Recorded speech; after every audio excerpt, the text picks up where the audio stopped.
أشهد أن لا إله إلا الله وحده لا شريك له وأشهد أن محمدا عبده ورسوله الذي لا نبي ولا رسول بعده. اللهم انفعنا بما علمتنا وعلمنا ما ينفعنا وزدنا علما وتقى وسلاما يا رب العالمين.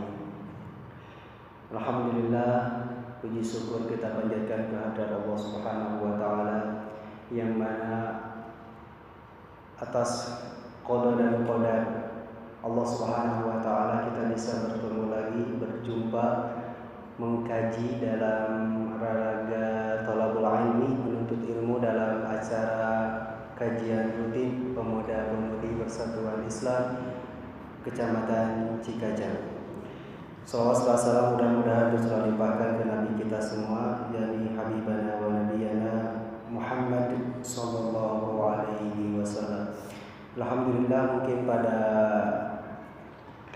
siang kali ini menjelang sore Allah Subhanahu wa taala memberikan kesempatan lagi ya, pertemuan ketiga, mungkin bulan ketiga, yang mana pada bulan pertama diisi oleh Al-Ustaz Uus, bulan kedua oleh Al-Ustaz Ramdan, dan pada saat ini bulan yang ketiga mungkin diisi insyaallah taala oleh Al-Ustaz Hasbi ya. Untuk acara kajian kali ini mungkin sebelum ke pembahasan utama yang berkaitan dengan mengkokohkan cinta hakiki pada Ilahi, supaya acara ini lebih tambah barokahnya, maka kita akan membacakan surat ataupun ada siapa yang mau baca surat? Ya, insyaallah supaya acara ini lebih berkah lagi akan dilantunkan sebuah ayat-ayat Al-Quran yang akan dibacakan oleh Tuan Sabit. Alhamdulillah ya, kepada beliau kami persilakan.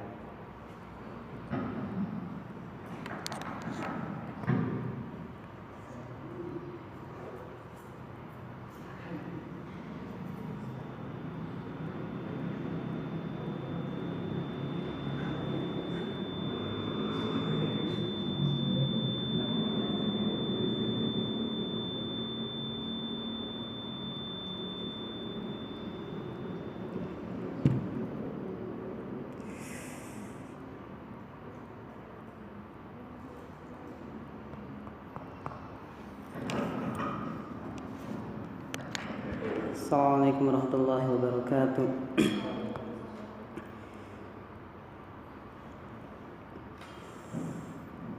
A'udzu billahi minasy syaithanir rajim.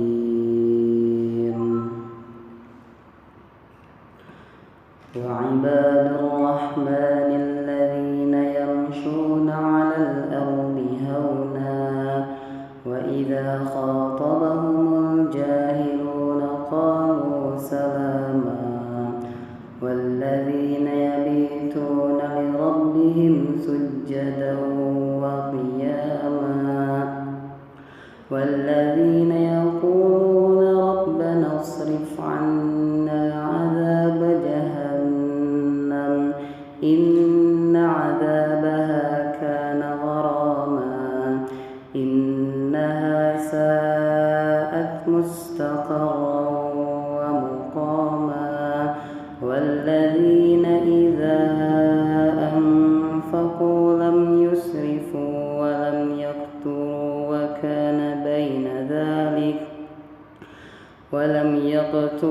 wa kana baina dhalika qawama walladzina la yad'una ma'a Allahi ilahan akhar wa la yaqtuluna an-nafsa allati harrama Allahu illa bil haqq ولا يقتلون النفس التي حرم الله إلا بالحق ولا يزنون ومن يفعل ذلك يلقى أثاما يضاعف له العذاب يوم القيامة ويخلد فيه مهانا إلا من تاب وآمن وعمل عملا صالحا فأولئك أولئك يبدل الله سيئاتهم حسنات فكان الله غفورا رحيما ومن تاب وعمل صالحا فإنه يتوب إلى الله متابا والذين لا يشهدون الزور وإذا مروا باللغو مروا كراما والذين إذا ذكروا بآيات ربهم لم يخروا عليها صما وعميانا والذين يقولون ربنا هب لنا من أزواجنا وذرياتنا قرة أعين واجعلنا للمتقين إماما أولئك يجزون الغرفة بما صبروا ويلقون فيها تحية وسلاما خالدين فيها حسنت مستقرا ومقاما قل ما يعبأ بكم ربي لولا دعاؤكم فقد كذبتم فسوف يكون لزاما سمعنا وأطعنا غفرانك ربنا وإليك المصير السلام عليكم ورحمة الله وبركاته.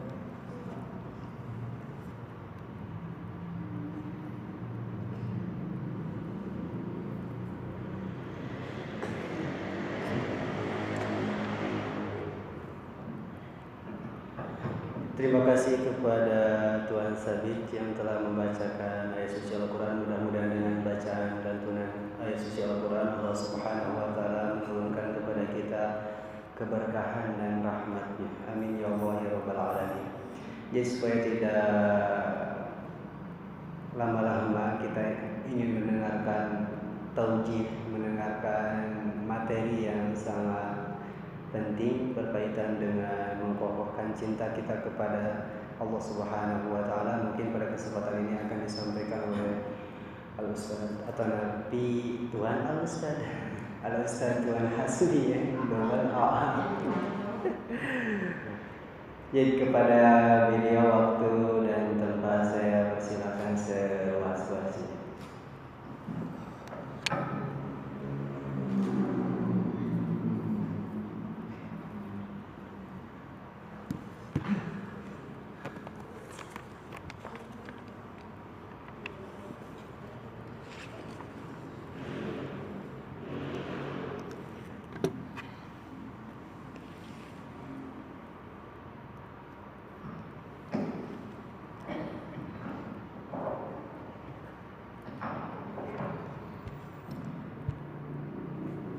Alhamdulillahilladzi arsala rasulahu bil huda wa dinil haq liyudhhirahu 'ala dini kullihi wa kafa billahi shahida. Asyhadu an la ilaha illallah wahdahu la syarika lah wa asyhadu anna Muhammadan 'abduhu wa rasuluhu alladzi la nabiyya wa la rasula ba'da amma ba'd. Qala ta'ala fi kitabihil karim أعوذ بالله من الشيطان الرجيم واعتصموا بحبل الله جميعا ولا تفرقوا وقال رسول الله صلى الله عليه وسلم اطلبوا العلم من المهدي إلى اللحد. Para pemuda juga pemudi yang dimuliakan oleh Allah Subhanahu wa Ta'ala, alhamdulillah berkat rahmat juga karunia-Nya atas dasar qadar Allah Subhanahu wa Ta'ala kita semua bisa berkumpul di masjid ini, alhamdulillah dalam keadaan sehat walafiat juga sempat, dan itu merupakan kenikmatan-kenikmatan yang sudah seharusnya kita syukuri, yang mana Rasulullah SAW senantiasa mengingatkan kita mengenai dua hal yang seringkali kita acuhkan, seringkali tanpa sadar kita abaikan, yaitu as-sihhah wal faragh, kesehatan dan juga waktu senggang. Dan alhamdulillah pada kesempatan kali ini para pemuda juga pemudi yang nampak hadir pada kesempatan kali ini. Telah Allah luangkan waktunya untuk berkumpul bersama, untuk hadir pada majelis ini, dan mudah-mudahan apa yang diniatkan oleh para pemuda juga pemudi sekalian dicatat oleh Allah jadi amal soleh, amal kebaikan yang akan memudahkan kita nanti ketika kita menghadap hisabnya Allah Subhanahu wa Ta'ala. Kemudian para pemuda juga pemudi yang saya hormati dan juga dimuliakan Allah Subhanahu wa Ta'ala. Pada kesempatan kali ini sesuai tema yang telah diperbincangkan di grup, temanya kalau tidak salah cinta hakiki, mengokohkan cinta hakiki kepada ilahi. Dibuka wilayah. Mengapa? Karena biasanya yang terjadi di sekitaran kita bulan Februari itu identik dengan hari ataupun bulannya kasih sayang, katanya seperti itu. Padahal jika dilihat, Rasul itu tidak pernah mengkhususkan adanya hari kasih sayang. Misalnya Rasul mengeluarkan hadis misalnya bahwa bulan tertentu itu adalah bulan khusus untuk kasih sayang dan bulan lainnya tidak boleh berkasih, itu belum ada, bahkan tidak ada. Maka dari itu pada kesempatan kali ini supaya menghindari dari istilah cinta atau istilah mahabbah yang salah, ada baiknya ya kita sama-sama memahami apa makna ataupun bagaimana cinta yang sebenarnya yang harus kita miliki selama kita hidup di alam ini. Maka dari itu sesuai temanya mengokohkan cinta hakiki kepada ilahi, insyaallah kita bersama-sama akan bertukar pikiran, akan mengkaji apa yang saya sajikan pada materi berikut ini ataupun yang ada di hadapan para pemuda juga pemudi sekalian. Mengenai cinta itu sendiri, ya, ini agak kusam ya sebenarnya tampilannya, tapi gak apa-apa, ada tinggal ini harus. Yang pertama, kita itu harus tahu dulu cinta itu apa, ya gitu. Jadi jangan asal memahami pokoknya mah cinta teh bogo we kata gitu. Cinta itu apa? Nah, jika kita telisik dalam beberapa pengertian, ya, ini ada pertanyaan dulu, ya, apa itu cinta? Nah, biasanya kabudak orang, ke anak muda dulu biasa. Coba cinta itu biasanya yang kita pahami apa? Mengenai cinta, lope kanya kalau nama si anu lope anu kayak tante cinta, gitu kan, itu cinta. Padahal kalau dilihat dari segi pengertian, cinta itu ada cinta menurut bahasa. Ya, jadi cinta itu bisa dibahasakan, tidak hanya melalui perasaan, ya, bisa juga dibahasakan. Kalau secara bahasa dilihat dari berbagai sumber termasuk kamus, mahabbah adalah sebuah kata dalam bahasa Arab. Jadi cinta itu dalam bahasa Arab disebut sebagai mahabbah yang berbentuk isi masdar. Kalau masdar berarti ada penguatan di sana. Seperti doroba yadribu dorban, kan dorban benar-benar memukul kan gitu. Ini pun sama, mahabbah itu ada penguatan. Jadi tidak bisa disebut cinta ketika rasanya tidak kuat, gitu. Nah, itu tidak bisa seperti itu. Itu dari segi bahasa. Yang mana suku katanya ahabba yuhibbu hubban wa mahabbatan, hubban wa mahabbatan. Adapun kata hub di sini awalnya itu habuba. Ini dari segi bahasa. Kemudian huruf ba yang pertama disukunkan dan diidghamkan kepada huruf ba yang kedua jadi hubba gitu. habuba menjadi hubba. Nah, adapun dari segi pengertian ada salah satu ulama namanya Ibnu Faris. Beliau mengartikan bahwa mahabbah dari segi pengertian adalah tetap teguh mendampingi atau menyertai. Jadi teguh mendampingi atau menyertai. Dalam artian lain, cinta itu selamanya, tidak ada batasnya. Itu jadi dari segi bahasa ini sumbernya dari As-Silah Tajul Lughah Wasilah Al-Arabiyah. Ada juga Imam Ibnu Faris tadi adalah ulama ahli bahasa pada masanya. Ya, beliau wafat tahun 365 Hijriah.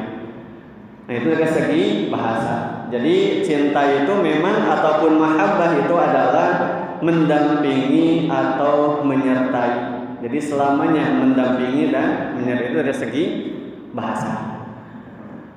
Nah, kemudian karena dari segi bahasa kita pas sudah mafhum, jadi mahabbah itu ya udah mendampingi atau menyertai. Nah, adapun dari segi istilahnya, nah ini banyak para ulama yang mengartikan kata al-mahabbah atau cinta itu sendiri. Menurut istilah ada Imam Al-Ghazali, beliau mendefinisikan mahabbah itu adalah al-mahabbatu fi wad'il lisani ibaratun an mailin nafsi ila muwafaqin mula'ami.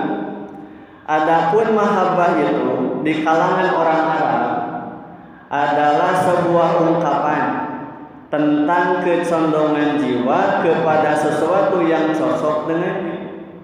Jadi condong hati, condong diri kepada sesuatu yang dirasa cocok dengan dia.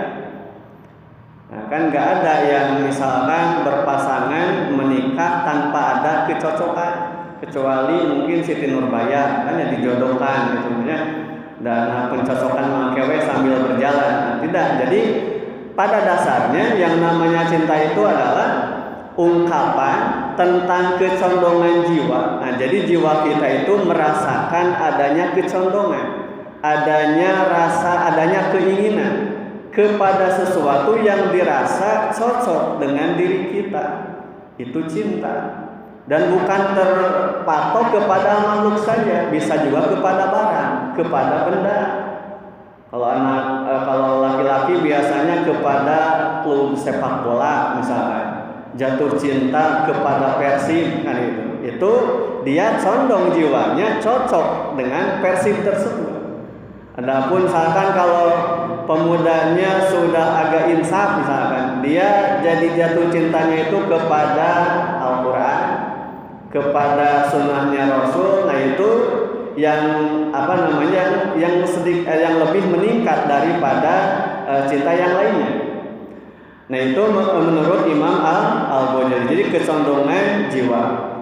Menurut Ibnu Ashur mengatakan bahwa makna mahabbah dalam Al-Quran adalah makna hakiki. Beliau mendefinisikan mahabbah itu sebagai berikut: mailun nafsi, kecondongan jiwa, masih berkaitan dengan kecondongan jiwa, ilal hasani, kepada sesuatu yang bagus, ya, kepada sesuatu yang bagus, indaha bimu'ayanatin, dengan melihatnya, au sama'in, atau mendengarnya, au husulin, atau dengan merasakannya. Dengan melihat, mendengar, atau merasakan.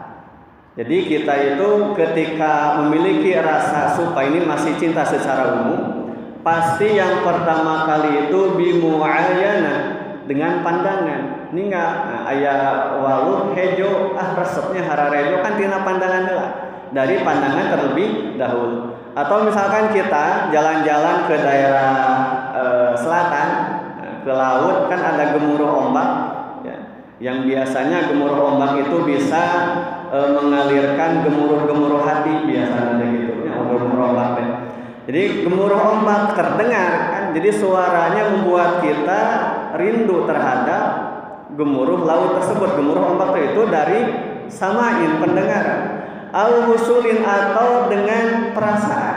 Jadi mata dari pandangan kemudian masuk ke pendengaran sampai ke apa yang kita rasakan. Ya, itu yang ditafsirkan oleh Ibnu Asyur.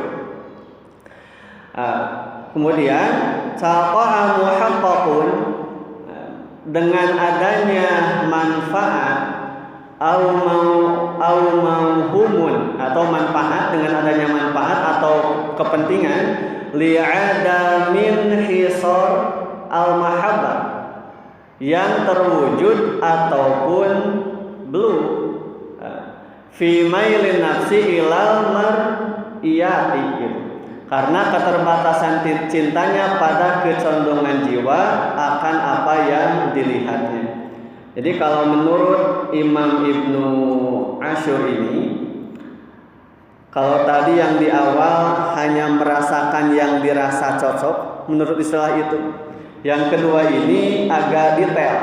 Jadi dari mulai pandangan, kemudian pendengaran sampai ke perasaan, semuanya itu bergerak ketika merasakan yang namanya mahabbah atau cinta. Nah, maka dari itu rasa cinta tersebut akan tetap ada terlepas dari apakah rasanya itu sampai atau tidak, gitu.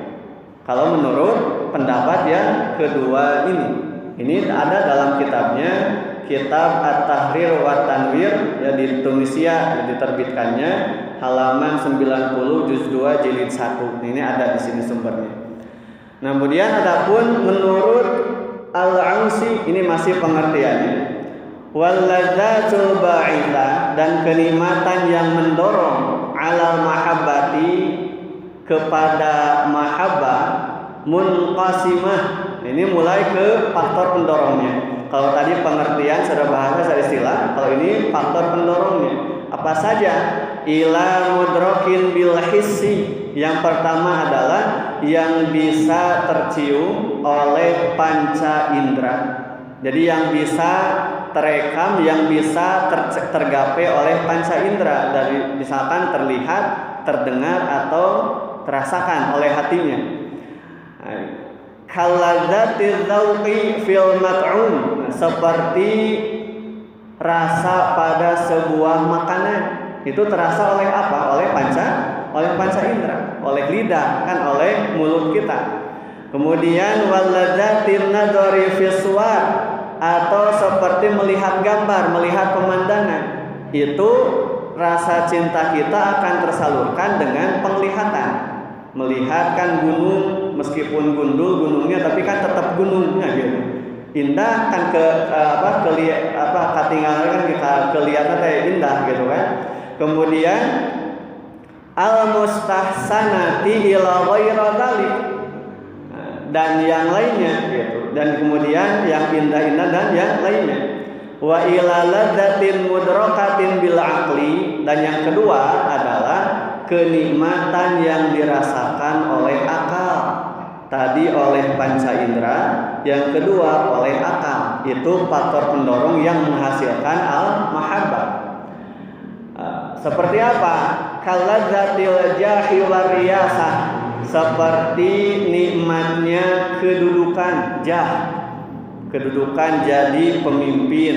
Kalau sekarang di Indonesia jadi presiden misalkan, jadi menteri, itu menimbulkan kecintaan oleh kedudukan itu sendiri, oleh jabatan.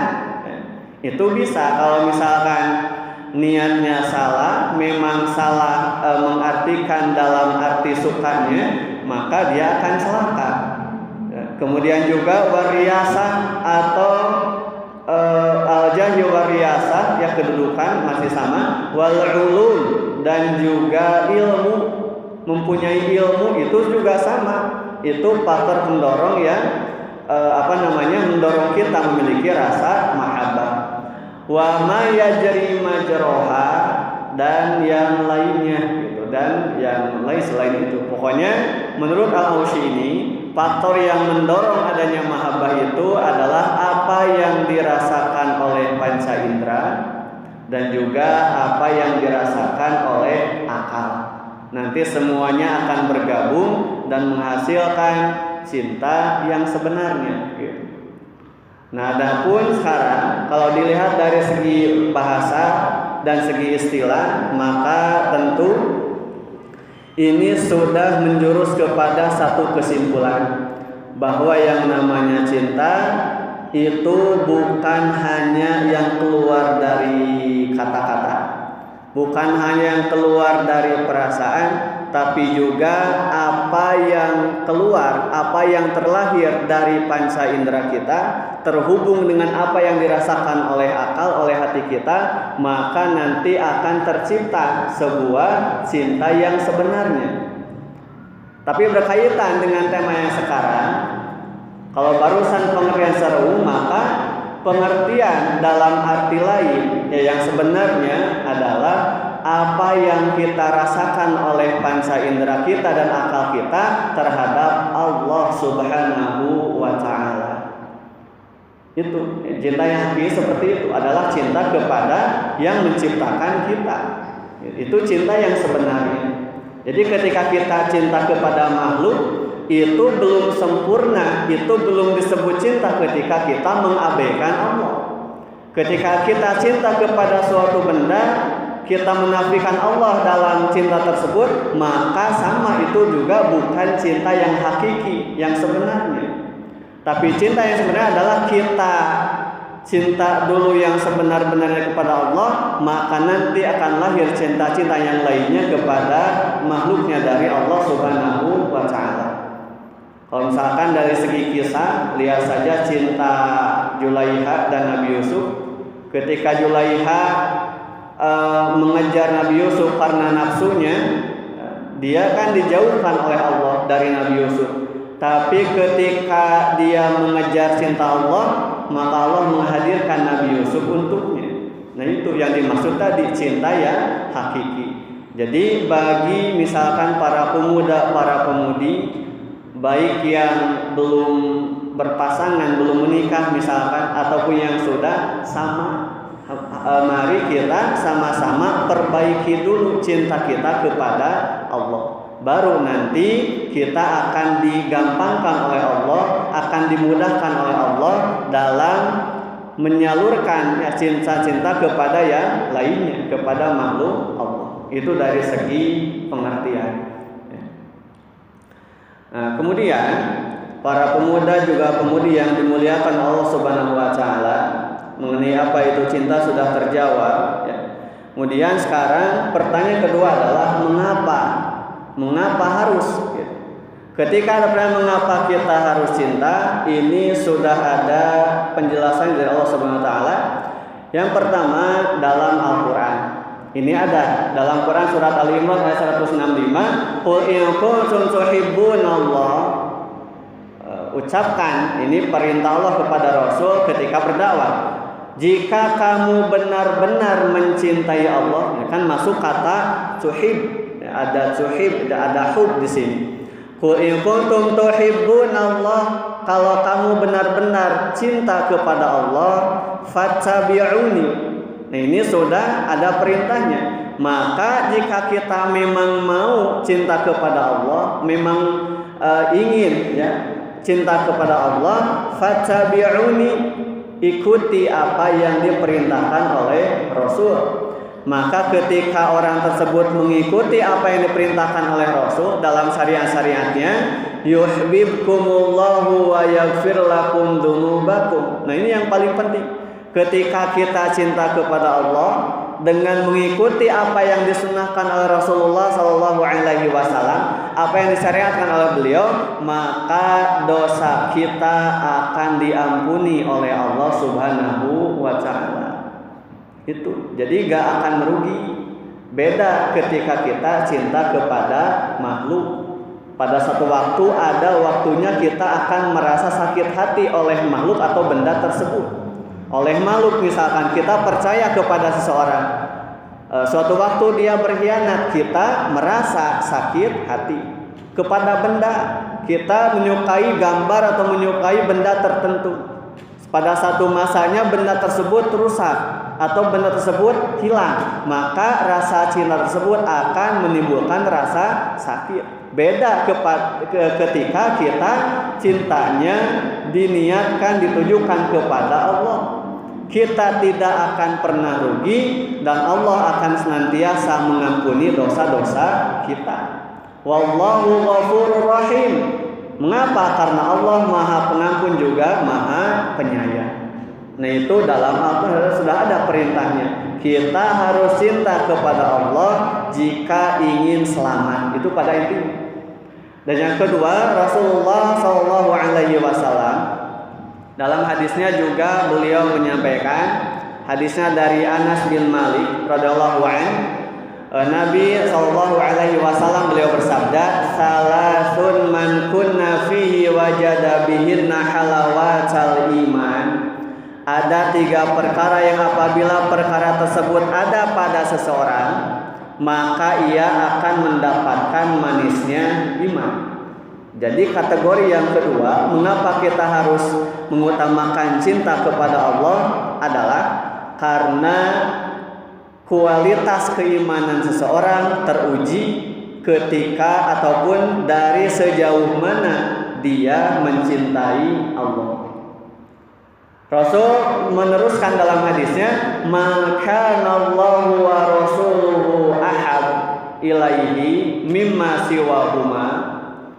Yang pertama adalah barang siapa yang Allah dan Rasulnya lebih ia cintai dari selain keduanya. Jadi dalam kehidupannya yang ia nomor satukan adalah Allah dan Rasulnya. Dan itu perkara yang sulit. Karena biasanya dalam kehidupan kita suka terkontaminasi oleh cinta-cinta yang lain, seperti lagu Ungu kan ya, cinta yang lainnya gitu. Biasanya gitu. Dan itu gak bisa diterima oleh keterangan ini. Jadi kita itu tetap ketika kita cinta kepada makhluk tidak boleh sampai melebihi cintanya kepada Allah dan Rasul. Jadi pokoknya tidak boleh sampai mengalahkan cintanya kepada Allah dan Rasulnya. Nah itu sama ya seperti itu. Harum listriknya ya. Nah kemudian yang pertama baru seperti itu. Jadi kita harus menomorsatukan Allah dan Rasul. Dan itu akan nanti menghasilkan manisnya keimanan. Yang kedua adalah wa ayyuhibbal mar'a la yuhibbuhu illa lillah, ya gitu. Jadi apabila ia mencintai seseorang, ia hanya mencintainya karena Allah. Pada istilah dulu ketika di Ma'had, ketika bergaul dengan para syekh dulu itu, biasanya beliau itu ketika bertemu suka sering mengucapkan uhibbuka fillah. Nah, itu memang istilah yang lumrah, bukan berarti Syekhna bogoheun nya ka urang lain kan gitu. Uhibbukanya itu adalah ya cinta yang tadi, cinta karena Allah gitu. Bukan berarti homonya lelaki ke lelaki gitu kan, lesbi istri kayak bukan. Tapi yaitu cinta yang ketika dijawabnya adalah ahabbakallahu alladzi ahbabtani fi. Itu istilah yang lumrah ya dalam kita. Dan biasanya di orang masuk hese maknya kudu ngucapkeun cinta ka lalaki deui kan itu padahal mah ini ada dalam hadisnya ya yang barusan wa ayyuhibbul mar'a la yuhibbuhu illallah.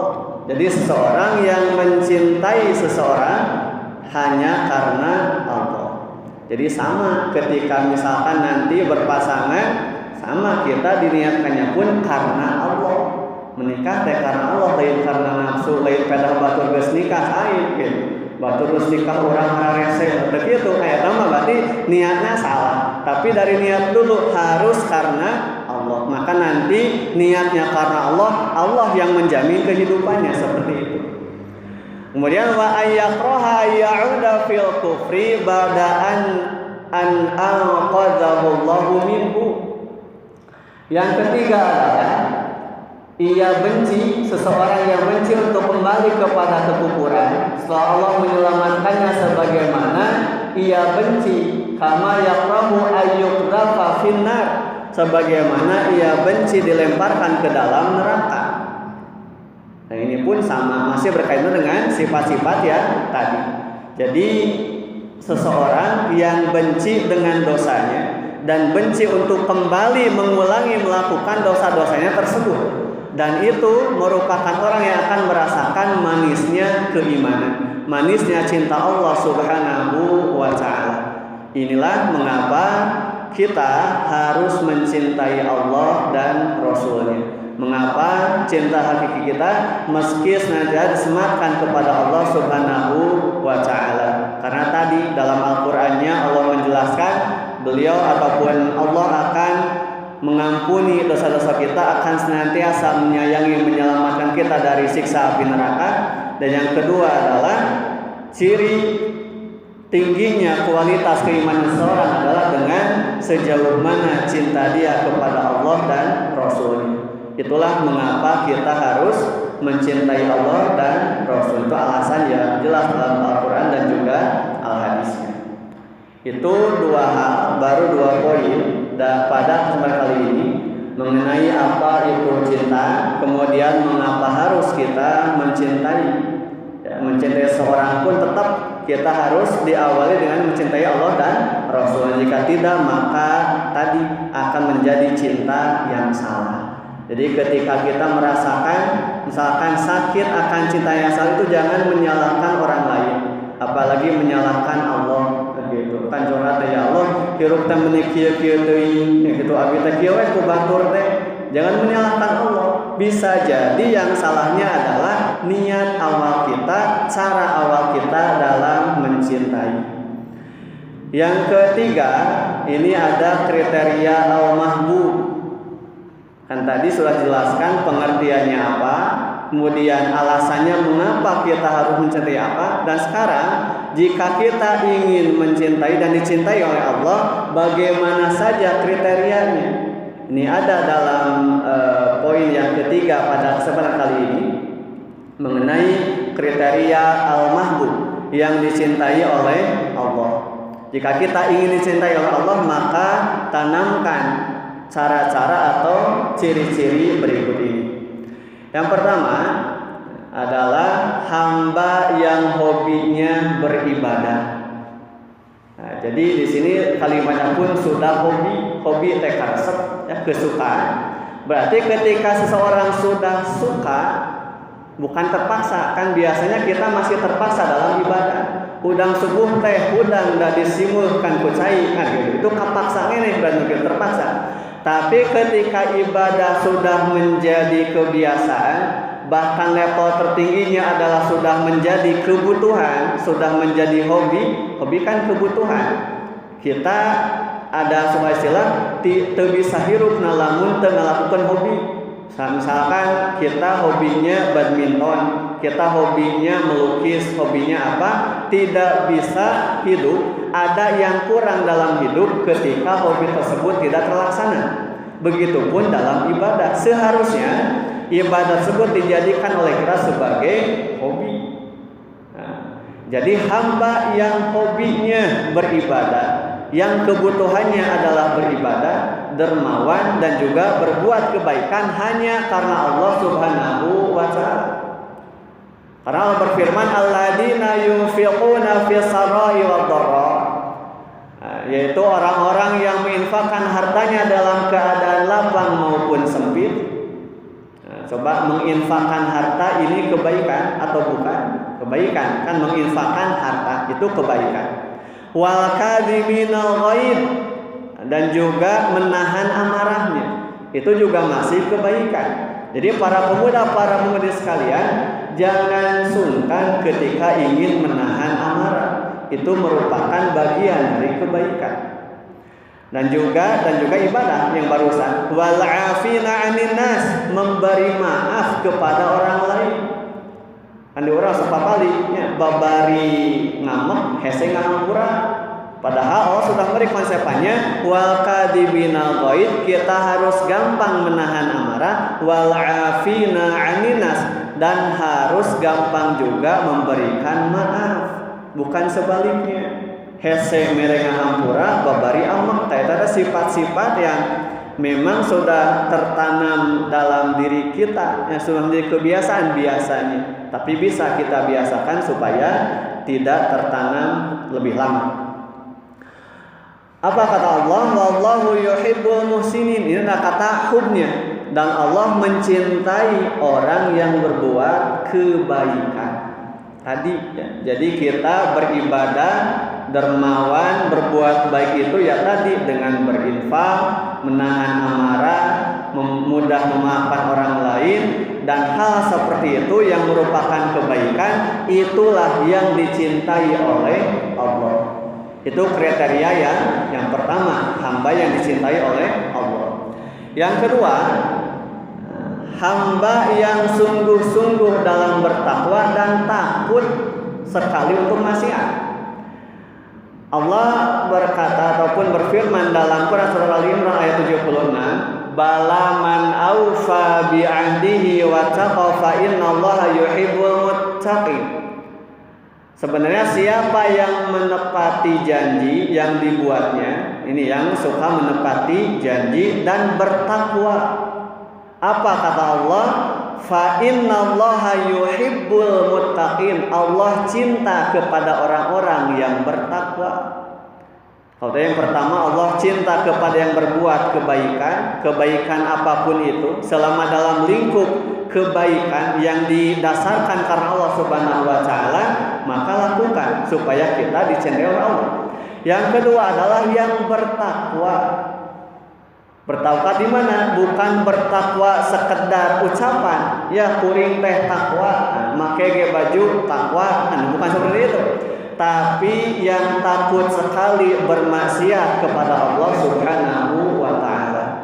Dia bertakwa, dia melakukan perintah Allah, taat kepada perintah Rasul dan Allah dan Rasulnya, dan juga takut ketika melakukan maksiat.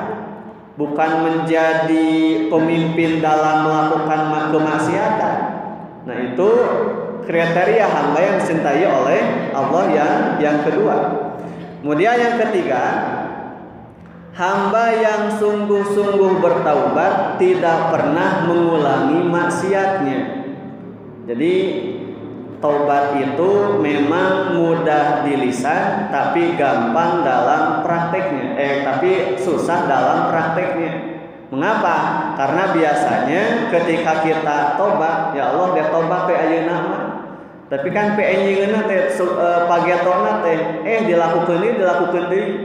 Nah, jika usum tersakola mah murid nu telat. Nah, salah Ustaz enjing mah moal telat, samiu teh anger we telat kan gitu. Eta teh hese tobatin kitu. Makanya hamba yang dicintai oleh Allah adalah hamba yang sungguh-sungguh bertaubat. Yang bagaimana? Yang berusaha untuk tidak mengulangi lagi kemaksiatannya. Berusaha supaya tidak kembali lagi kepada dosa-dosanya yang lama.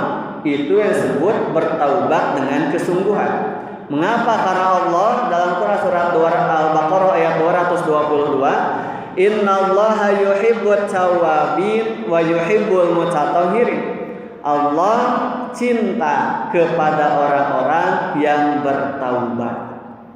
Ini jadi masih ada kata hubnya. Allah cinta kepada orang-orang yang bertaubat. Ini bisa kita bertaubat dari dosa-dosa lama kita. Jadi masa lalu itu memang bukan untuk direnungi saja, tapi juga diambil hikmahnya untuk dijadikan pelajaran di masa mendatang. Jika seperti misalkan kita pakai motor atau pakai mobil, kan ada spionnya. Ketika kita melihat terus spion, kan tidak melihat yang di depan, kita selaka, bisa nabrak batur, kan bisa nabrak bujur muni, kan bisa rupa-rupa, kayak bisa kecelakaan sebagainya. Tapi ketika kita fokus melihat ke depan, sesekali melihat kaca spion tersebut, kan untuk melihat keadaan, melihat lagi ke depan, maka itu yang dinamakan dengan konsep dari bertaubat yang sesungguhnya. Jadi kita tetap berjalan hidup ke depan dengan menjadikan pelajaran ataupun dosa di masa lalu sebagai pelajaran, sebagai bahan introspeksi diri supaya menjadi lebih baik. Nah, itu yang ketiga. Jadi yang bertaubat dengan sesungguhnya. Yang keempat, hamba yang sabar dari berbagai macam ujian. Dalam Quran surat Ali Imran ayat 146, wa ka'ayyin min nabiyyin qatala ma'ahu ribbiyuna katsir, dan berapa banyak nabi yang berperang bersama mereka, fama wahanu lima asabahum fi sabilillah, dari pengikut yang bertakwa mereka tidak menjadi lemah karena bencana yang menimpa mereka di jalan Allah, wa ma dha'ufu wa mastakanu, tidak juga lesu dan tidak juga menyerah kepada musuh. Wallahu yuhibbus sabirin. Ini kata lagi, Allah cinta kepada orang-orang sabar. Jadi sabar itu bukan hanya ucapan muhun abi teh sabar, nah gitu. Tercekap itu tidak cukup seperti itu. Tapi sabar di sini dijelaskan oleh Allah ketika kita menerima musibah, wa ma dha'ufu wa mastakanu, kita tidak menjadi lesu dan juga tidak menjadi putus asa. Muhun abi teh sabar tapi jadi tara ka masjid, nu tadina sok ka masjid salat teh, nu tadina sok ngaji jadi tara ngaji, berarti dia tidak sabar. Ketika menerima musibah, ada dalam Quran surat Al-Fajr, kan biasanya ketika ada orang diberi nikmat oleh Allah, nikmat yang menyenangkan, maka dia akan berkata, nah Allah teh nyaaheun di ka urang teh, gitu kan. Tapi ketika ada hamba yang diberi musibah berupa hal yang pahit dari Allah, maka dia berkata Allah teh teu nyaaheun geuning ka urang teh. Nah gitu. Itu sudah ada, itu sifat alami manusia seperti itu. Diberi penyakit misalkan, yang tadinya sehat diberi penyakit. Pasti kan sebagian ada yang tidak sadar, nah nya Allah teh meuni mere penyakit ka urang teh. Padahal teu sadar kesehatna diberi seberapa waktu luang oleh Allah dia untuk melakukan kebaikan. Tapi ketika diberi saja sedikit musibah, dia langsung mengeluh kepada Allah, langsung langsung berprasangka buruk kepada Allah Subhanahu wa ta'ala. Maka dari itu, ini kriteria yang keempat, hamba yang sabar itu hamba yang pasti dicintai oleh Allah. Sabar bagaimana? Tadi sabar yang dengan tidak mengeluh dan tidak putus asa dengan ujian yang menimpanya. Dia tetap menjalankan kehidupannya, dia tetap melanjutkan kehidupannya meskipun misalkan terasa pahit apa yang dirasakannya, terasa pahit kehidupannya. Nah, kemudian juga Allah, ini sudah janji Allah, Allah pasti menyukai, pasti cinta kepada orang-orang yang sabar dari ujian Allah Subhanahu wa ta'ala. Nah, adapun dalam pendapat yang lain bahwa sabar itu adalah sikap pertama kita dalam menerima musibah. Ketika kita menerima musibah, ditajong sampai cingir, ditajong karena juru pantok, hanya nyeri gitu. Langsung keluar teh ucapan-ucapan permata, kata-kata kotor, hewan teh keluar satu teh hari tadi. Berarti dia belum sabar. Ketika ditajong teh inna lillahi wa inna ilaihi rajiun, nah berarti sudah masuk kepada fase sabar gitu. Yaitu dalam kehidupan nyata ya. Dan ujian pun ujian apapun. Ya ujian misalkan sekarang ketika dalam pendidikan kan dari mulai kan kesal nah gitu ya, guru nawe kesal ya, kaum murid kan gitu dari mulai. Nah itu kan sama, itu juga ujian kita mampu sabar atau tidak dalam ketaatan belajar. Kan untuk sabar makin ngabsen ngumpul lang layanan gitu, ngabsen ngumpul ngadu kaleci kan, ngabsen ngumpul Kaitu nama jadi bukan lagi ke classroom atau ke pijar yang lainnya, tapi masuk ke dunia maya, kan dunia game online gitu. Nah itu sudah menjadi ujian kesabaran yang nyata yang kita hadapi saat ini, baik untuk gurunya ataupun muridnya, termasuk para pemuda-pemudi yang sedang kuliah itu sama gitu. Nah kemudian yang keempat sabar, yang kelima adalah hamba yang tawakal setelah ikhtiar dan doa maksimal. Jadi ikhtiar dan doa. Ada satu kisah ketika Rasul mendapati seorang sahabat yang dengan pedenya berkata ke Rasul, saya mah rek salat teruskan di masjid, moal usaha rek salat terus. Maka ada juga yang berkata pokokna mah moal nikah rek naon namina teh nya rek pokokna mah rek ibadah we ka Allah berarti seperti itu. Maka apakah dibiarkan Rasul? Tidak, tapi dimarahi kan gitu. Ketika misalkan kamu ibadah terus tanpa berusaha untuk kehidupan, maka itu pun disalahkan. Sebaliknya, ketika kita berusaha untuk kehidupan dunia terus tanpa memikirkan akhirat, maka itu pun salah. Tapi yang seimbang adalah ketika kita bertawakal kepada Allah dengan ikhtiar yang maksimal, doa yang maksimal, dibarengi dengan ibadah yang diusahakan sempurna kepada Allah Subhanahu wa taala, maka innallaha yuhibbul mutawakkilin. Allah cinta kepada orang-orang yang bertawakal kepadanya.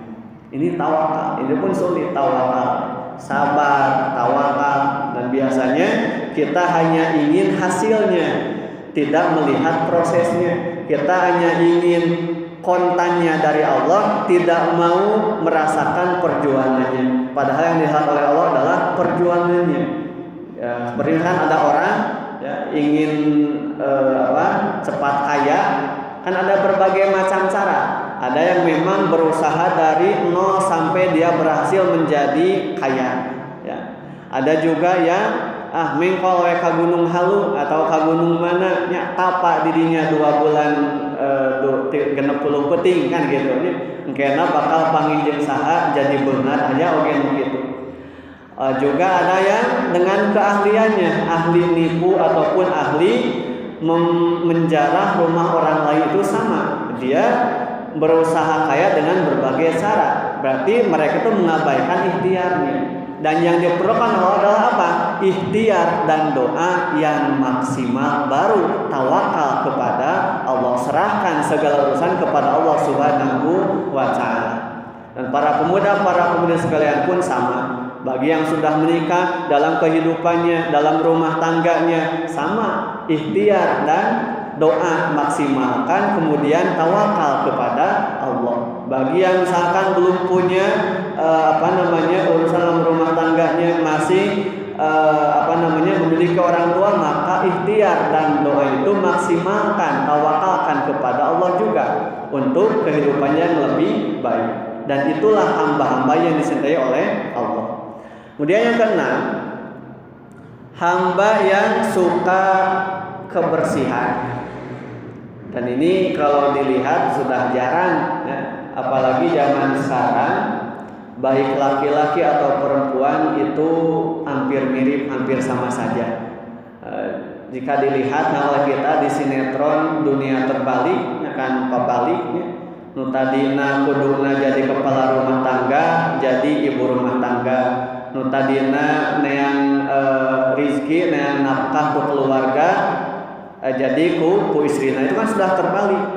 Apalagi sekarang misalkan dalam kebersihan. Nah, coba lihat misalkan, kan indahnya dalam kehidupan utamanya rumah tangga ketika berpasangan itu kan ketika antara istri dan suami sama-sama bekerja. Misalkan tidak khusus kepada istrinya, dan tugas istri taat, berarti taat we ngomah wadahnya nyusul ngopi di sajabana. Tidak, tapi dua-duanya harus sama-sama cinta kebersihan, dan itu yang akan dicintai oleh Allah Subhanahu wa taala. Jadi kan romantisnya ngomah wadah bareng, kan dengan cepret-cepretan, sabun-sabunan yang sajabana kan itu romantis pisan kan begitu deh. Ataupun yang belum berpasangan kan bisa jeung adik-adiknya kan gitu, jeung adiknya ataupun dengan kakaknya, dengan orang tuanya bisa ya melakukan hal seperti itu.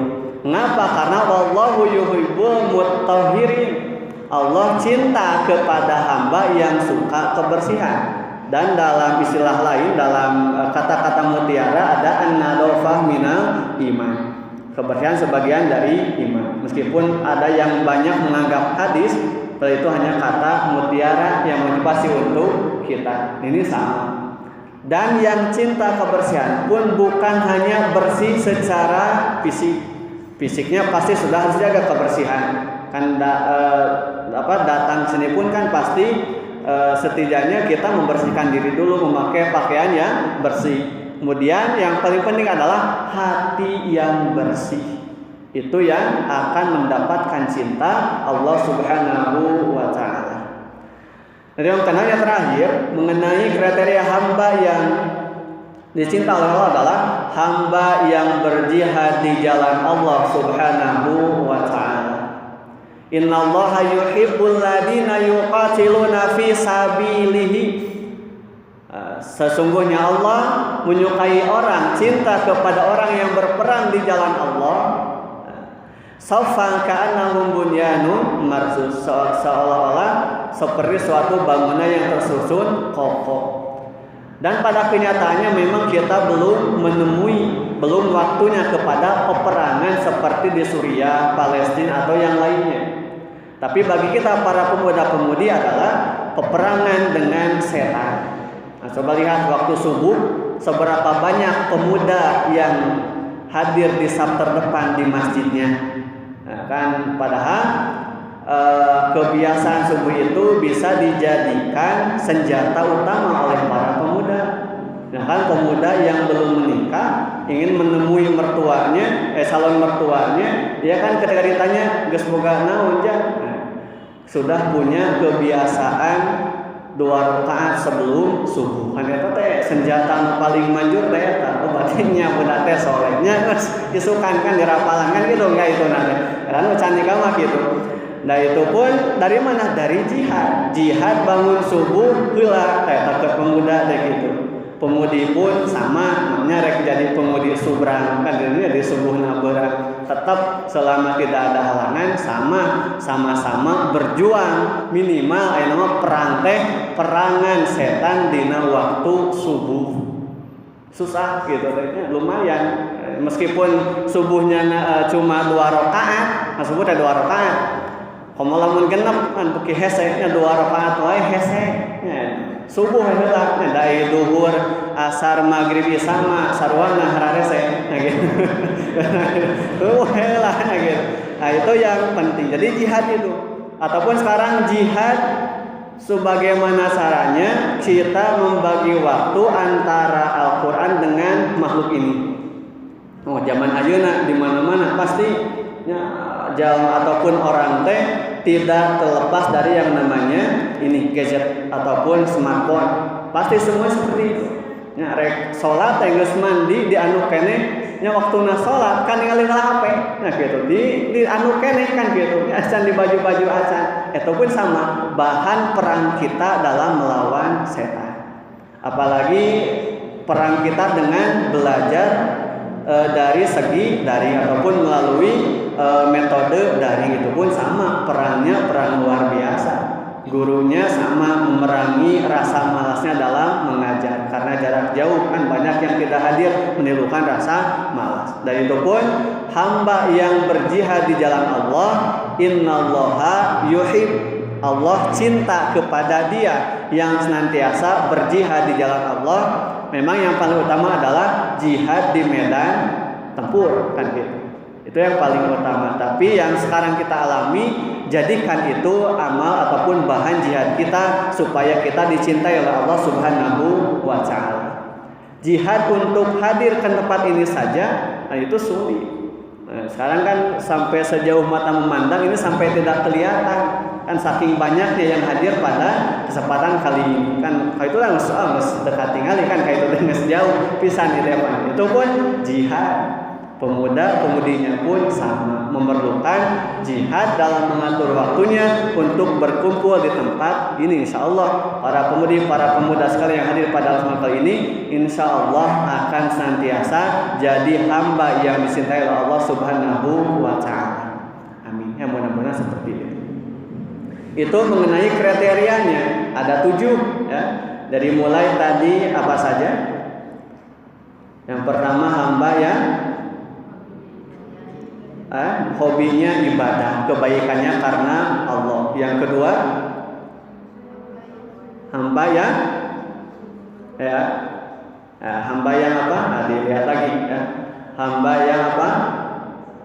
Sungguh-sungguh dalam bertakwa, artinya tidak ataupun takut dalam bermaksiat. Kemudian juga bertaubatnya memang sungguh-sungguh, berusaha tidak mengulangi dosanya. Yang keempat adalah yang sabar dari berbagai macam ujian. Apapun ujiannya dia sabar, dia yang dicintai oleh Allah. Jadi ketika ada ujian, ketika ada musibah itu anggap oleh kita, terima oleh kita sebagai surat cinta dari Allah Subhanahu wa Ta'ala. Apapun itu. Ya, meskipun pahit, meskipun istilahna Sunda mah peuheur gitunya. Jadi pikan nyerieun tetap anggap itu surat cinta dari Sang Pencipta. Itu tanda kesabaran kita. Kemudian yang kelima adalah tawakal setelah ikhtiar dan doa yang maksimal. Jadi antara tawakal ikhtiar ini berkesinambungan. Kita tidak disebut tawakal ketika kita tidak berikhtiar. Ponoma kumaha kewe ya. Penting mah Allah mah maha kawasa. Orang teh cicing we jika orang yang menang hidayah. Dulu pernah Syekh Khalid berkata, "Idza turidu hidayah wa antum jalis wa antum naim la ti abadan." Itu moal mungkin nah hidayah teh datang sedangkan orang teh peureuh sare terusnya gitu. Tas teh orang teh diu. Jadi salila lagi hidayah teh moal datang, itu pun perlu diikhtiari oleh kita. Nah, kemudian yang keenam adalah barusan yang suka kebersihan, ini pun sama, bersih diri, bersih lingkungan, bersih hati. Bahkan menurut penelitian para dokter ataupun para ilmuwan berpendapat ketika kamar seseorang acak-acakan, tandanya hatinya pun acak-acakan. Itu kan ada kamar teh pabalata we jika namina teh kapal pecah teh gitu kan. Berarti hatinya pun tandanya seperti itu. Tapi ketika kamarnya tertata rapi, maka dia pun hatinya insya Allah bersih, insya Allah rapi. Nah itu. Waktu dia nuker galau, boro-boro meresan kamarnya, emang gitu kan tilu puting kan tanya gitu. Kemudian ketujuh barusan yang berjihad di jalan Allah. Nah itu untuk kriteria al-mahbub atau hamba yang akan dicintai oleh Allah Subhanahu wa Ta'ala. Kemudian terakhir, bagaimana ini berkaitan dengan tema cara kita mengkokohkan cinta yang hakiki tadi kepada Ilahi. Bagaimana kita supaya ingin dicintai oleh Allah, supaya semakin kuat cinta kita kepada Allah Subhanahu wa Ta'ala. Yang pertama adalah baca Al-Quran, renungi dan pahami maknanya. Tadi karena kita sudah terganggu oleh zaman seperti ini, kita pemuda-pemudi Persatuan Islam harus sesuai moto leluhur kita, kembali kepada Al-Quran dan As-Sunnah. Nah ini kita harus amalkan. Kita tetap menjadi pemuda yang milenial, tapi tidak terlepas dari Al-Quran. Mengapa? Karena banyak jaminan-jaminan bagi para ahli Quran. Misalkan seperti dalam hadis riwayat Muslim, Iqra'ul Qur'ana fa innahu ya'ti yaumal qiyamah syafi'an li ashabihi. Akan mendapatkan syafaat nanti di yaumul akhir. Kemudian akan mendapatkan derajat terbaik di sisi Allah. Khairukum man ta'allama Qur'ana wa 'allama. Dan ini bukan hanya dibaca saja, tapi renungi, pahami maknanya. Jadi sekarang misalkan ada seorang yang hafidh, yang hafidhah, tapi tidak paham maknanya apa, tidak mengerti, tidak mau merenungi apa yang dia hafal, itu percuma saja. Jadi kita membaca, merenungi, memahami, nanti baru kita hafal. Ataupun ketika sudah hafal, maka tidak boleh lupa merenungi, memahami maknanya. Seperti itu, kaitannya seperti itu. Nah, itu yang pertama. Maka ketika kita cinta kepada Al-Quran, misalkan kita baca novel, ketika suka dengan isinya, kita menghadirkan cinta kepada novel tersebut, pasti yang ditanya, iya dunia jilidna saha, kan mau gitu. Tapi siapa pengarangnya? Begitupun ketika kita mendalami Al-Quran, ketika kita sudah jatuh cinta dengan Al-Quran, maka akan semakin kuat cinta kita kepada Allah Subhanahu wa Ta'ala.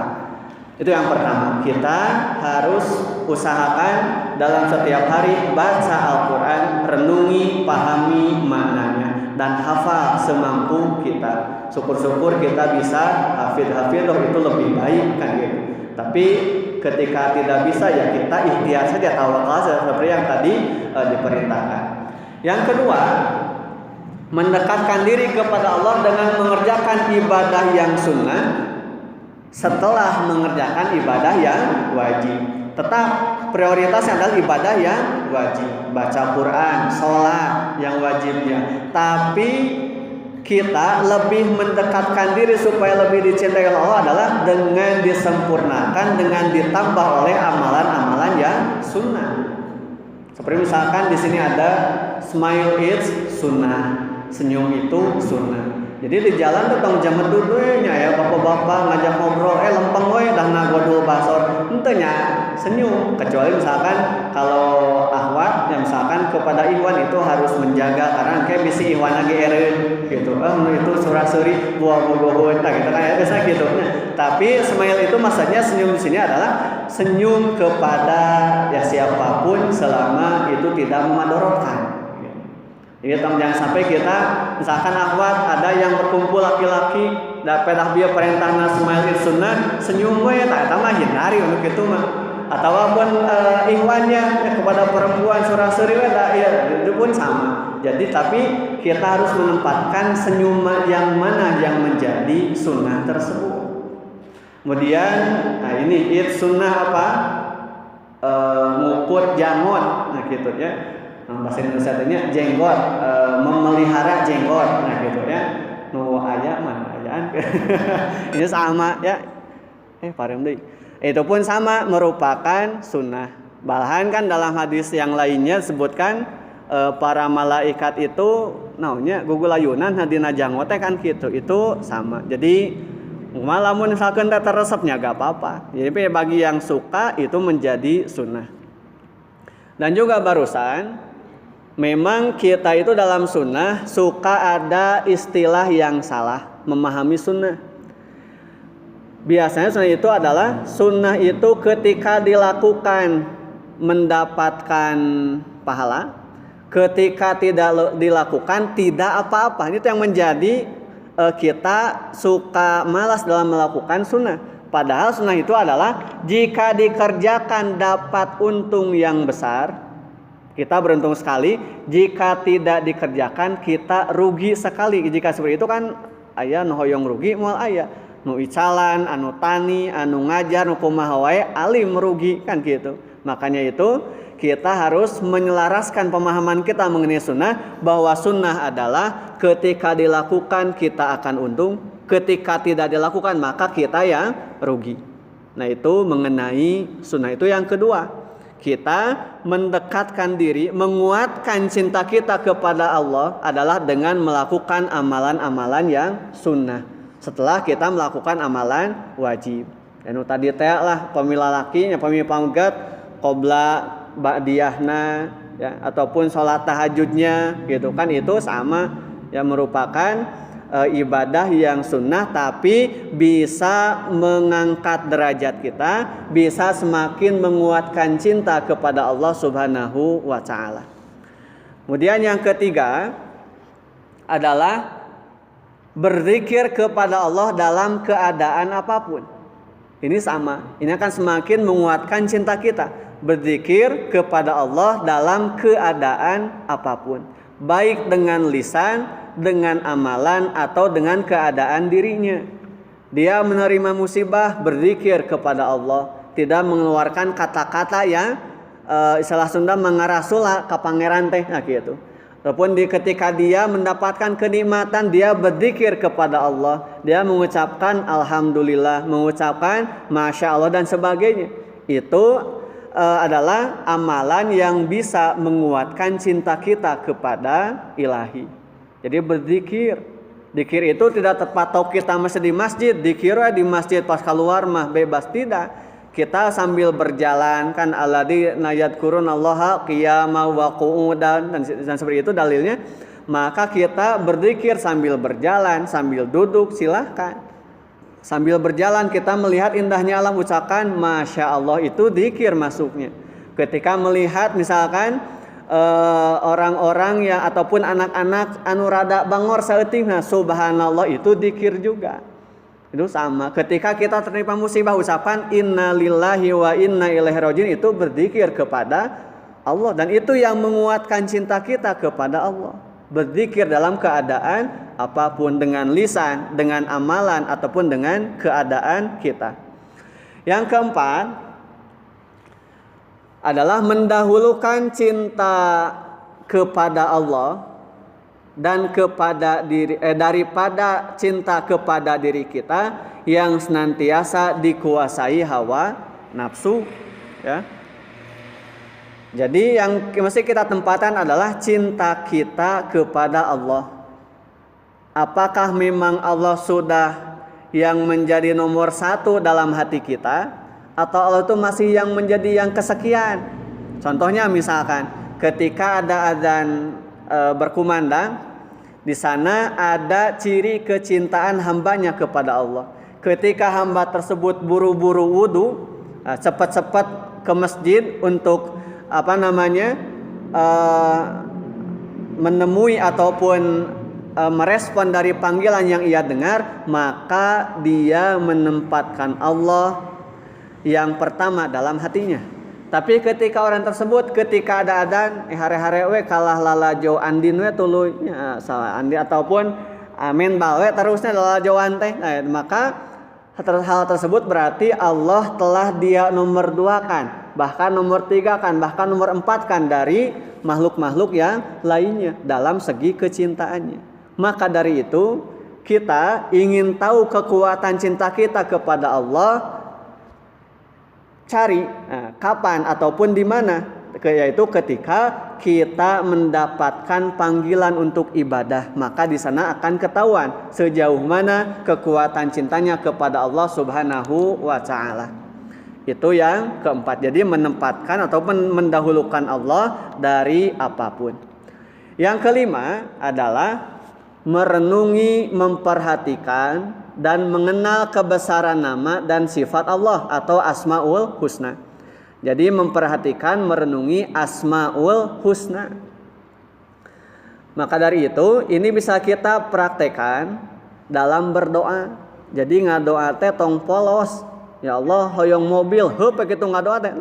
Tapi bubuhi oleh Asmaul Husna, memuji Allah, ya Allah ya Rahman, ya Allah ya Rahim, ya Allah ya. Nah, ini banyak Asmaul Husna teh ya mujib dan sebagainya. Baru mendoa abdi teh hoyong ieu, hoyong anu, hoyong kitu jeung sajabana gitu.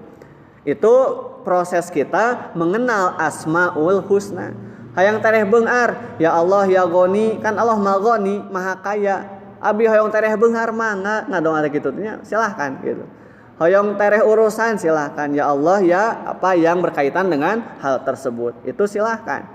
Jadi kita yang kelima adalah kenali dulu nama-nama Allah. Nanti kita akan merasakan cinta yang kuat ketika kita semakin mengenal nama-nama Allah. Nah itu ya. Kita pareum ae.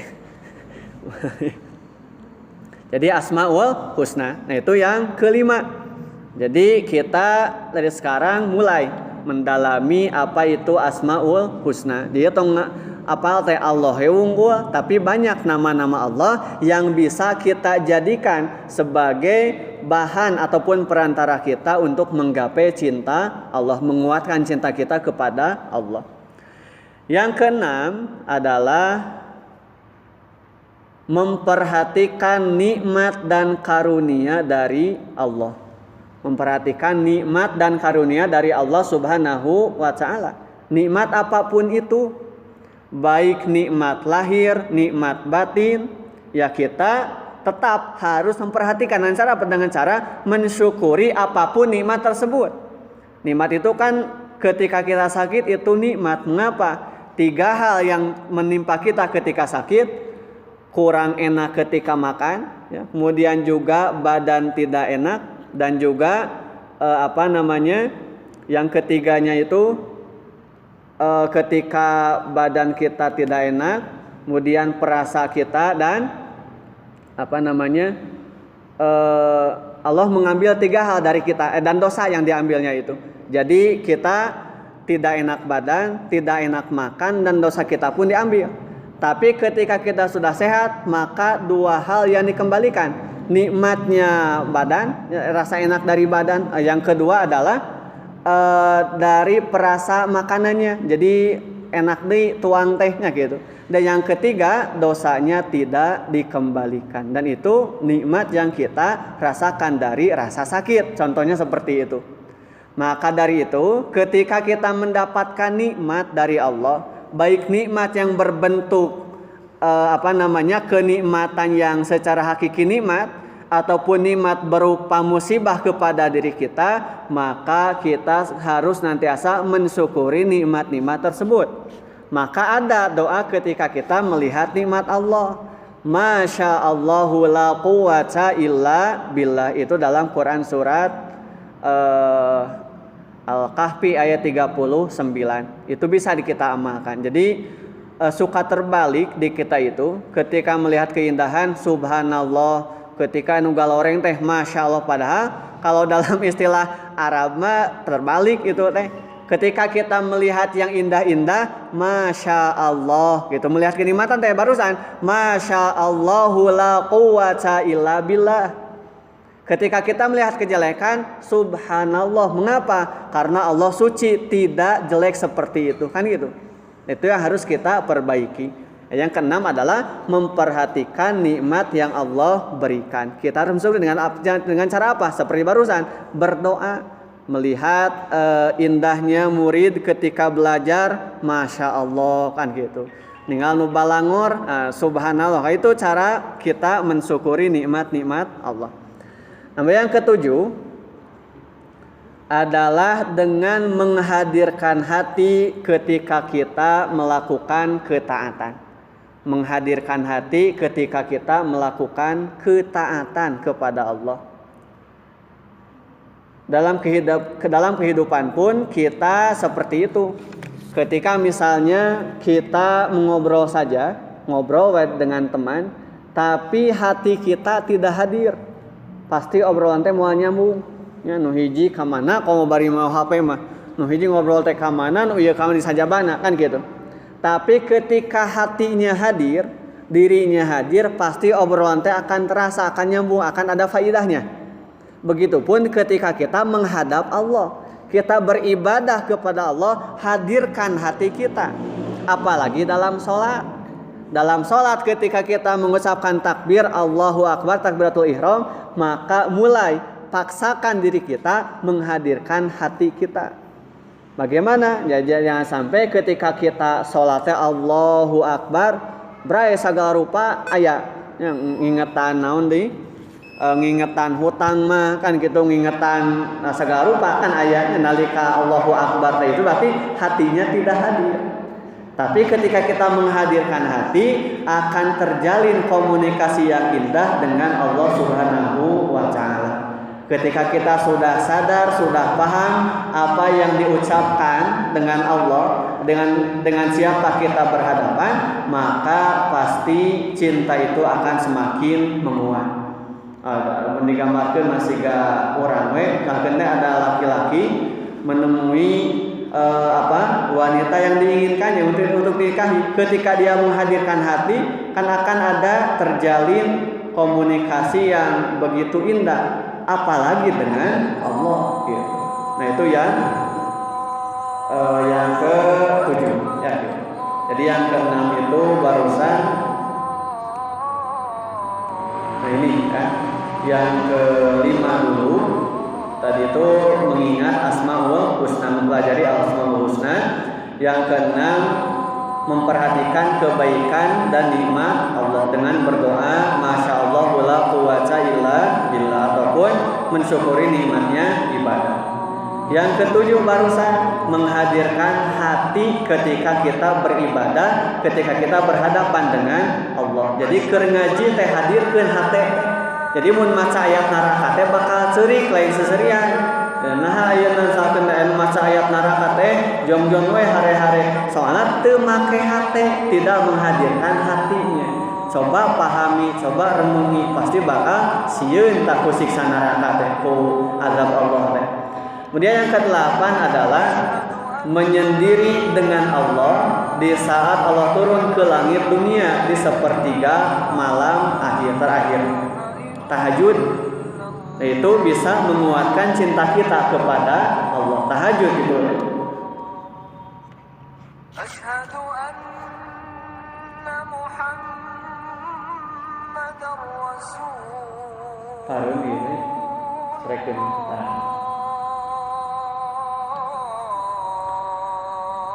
Kita bisa lihat ketika kita sudah bermunajat dengan Allah, berduaan dengan Allah sepertiga malam, akhiri dengan istighfar dan taubat kepada Allah. Itu kita istighfar.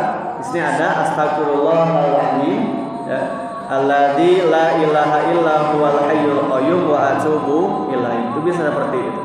Jadi kita beristighfar kepada Allah setelah kita berduaan, ya, kita romantisan dengan Allah di sepertiga malam.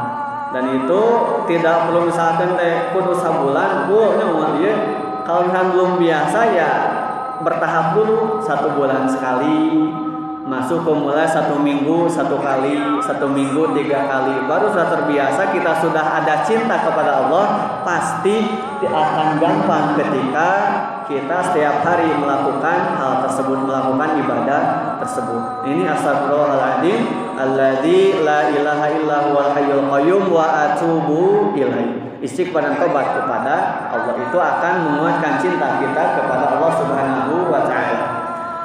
Yang ke-9, duduk bersama orang-orang yang mencintai Allah dan bersama para siddiqin. Nah, ini jelas. Ada istilah ketika orang bergaul dengan penjual asin, nah dia akan bau asin, kan bakal bau asin.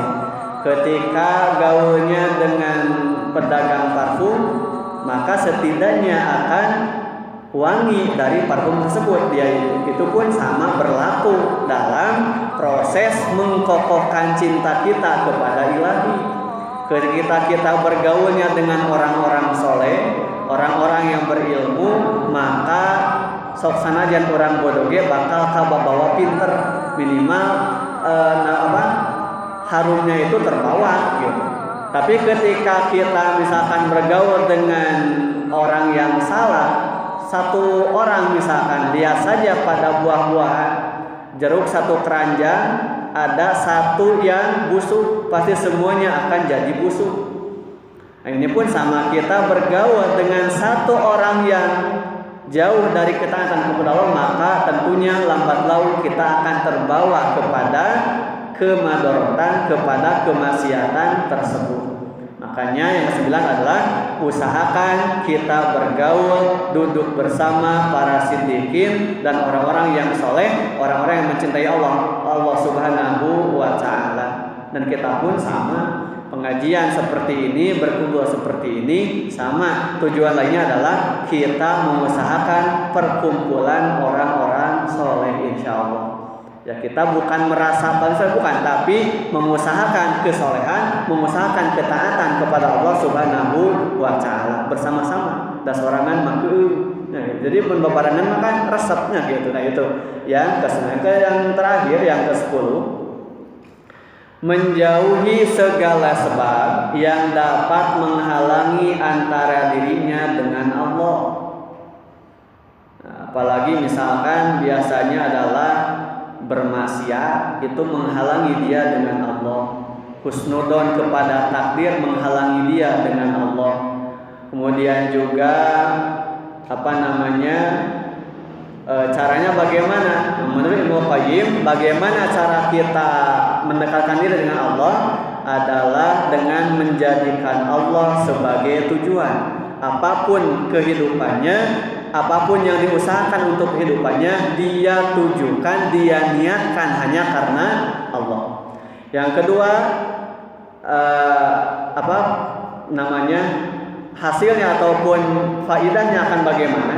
Ketika seseorang menjadikan Allah sebagai tujuan adalah Allah akan menyempurnakan imannya, keyakinannya akan kuat, akalnya akan sehat, lahir batinnya pun akan sehat. Jadi orang-orang yang galau itu coba jadikan Allah sebagai tujuan.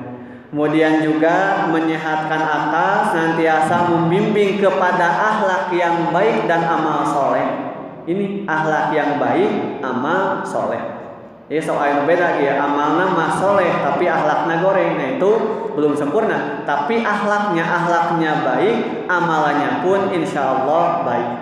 Kemudian juga menjauhkan dari akhlak yang buruk dan maksiat dan menyiapkan pasukan khusus yang siap menjaga hati hambanya dari yang menghalangi dari rohnya. Jadi pada intinya kita jika ingin tidak terhalangi dengan Allah, maka hadirkan, jadikan Allah sebagai tujuan hidup kita. Itu akan menguatkan cinta kita kepada Allah, akan semakin menguatkan hati kita dalam ikatan yang sempurna dengan Allah Subhanahu wa Ta'ala. Yang terakhir, 10 hal barusan diambil dari kitab Madarijus Salikin halaman 16 sampai 17 karangan Ibnu Qayyim Al-Jauziyah. Beliau mengatakan bahwa kunci untuk mendapatkan itu semua adalah dengan mempersiapkan hati dan membuka mata hati. Hati kita siapkan, mata hatinya buka, insya Allah cinta kita akan lahir, akan tumbuh semakin kuat, semakin kokoh kepada ilahi, kepada Allah Subhanahu wa Ta'ala. Nah itu kuncinya. Itu bagaimana cara kita mengkokohkan hati kita kepada Allah, mengkokohkan cinta yang hakiki kepada Allah menurut Ibnu Qayyim dalam kitab Madarijus Salikin. Nah yang terakhir, ini sudah habis pembahasan mengenai apa itu cinta, mengapa kita harus mencintai Allah, kemudian bagaimana kriteria hamba yang dicinta oleh Allah, dan bagaimana cara kita menguatkan cinta kita kepada Allah Subhanahu wa Ta'ala. Maka saya simpulkan bahwa cinta yang hakiki adalah cinta yang terpatri kepada ilahi, kepada sang penguasa hati, bukan sekedar dari mata turun ke hati.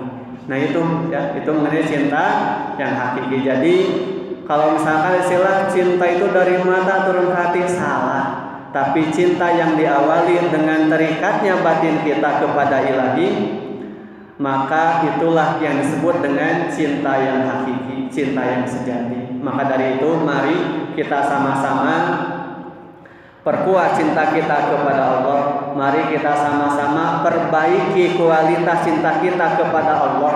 Bisa jadi Allah membiarkan kita karena kurangnya cinta kita kepadanya. Bisa jadi Allah membiarkan nasib hidup kita karena Allah sudah bendu, ya sudah benci kepada kita, na'udzubillah. Maka dari itu mari kita cari cinta Allah, kita dapati cinta Allah. Supaya apa? Supaya hidup kita senantiasa tenang, senantiasa tentram, dan semakin kuat cinta kita kepada Allah, maka akan semakin terjamin juga kehidupan kita, baik di dunia ataupun nanti di akhiratnya Allah Subhanahu wa Ta'ala. Itu rupanya yang bisa saya sampaikan ya, terkait judul yang tadi apa, yaitu mengkokohkan cinta hakiki kepada ilahi. Jadi cinta itu bukan cinta yang hanya terlahir di bulan Februari, bukan. Tapi cinta yang selamanya memanjang, ya, selamanya bersemi kepada Allah dan juga kepada orang-orang yang kita cintai karena Allah Subhanahu wa taala. Mohon maaf atas segala kekurangan baik dari kata ataupun dari sikap. Mudah-mudahan kita senantiasa menjadi hamba yang mencintai Allah dengan semurni-murninya, dengan sebaik-baiknya. Mudah-mudahan juga kita menjadi hamba Allah yang dicintai Allah baik di dunia maupun di akhiratnya nanti. Rabbana atina fid dunya hasanah wa fil akhirati hasanah wa qina adzabannar. Rabbana zalamna anfusana wa illam taghfir lana wa tarhamna lanakunanna minal khasirin. Rabbana taqabbal minna innaka antas samiul alim. Allahumma arinal haqqa haqqan warzuqna ittiba'ah wa arinal batila batila warzuqna ijtinabah. Aqulu qouli hadza wa astaghfirullah li wa lakum. Wassalamu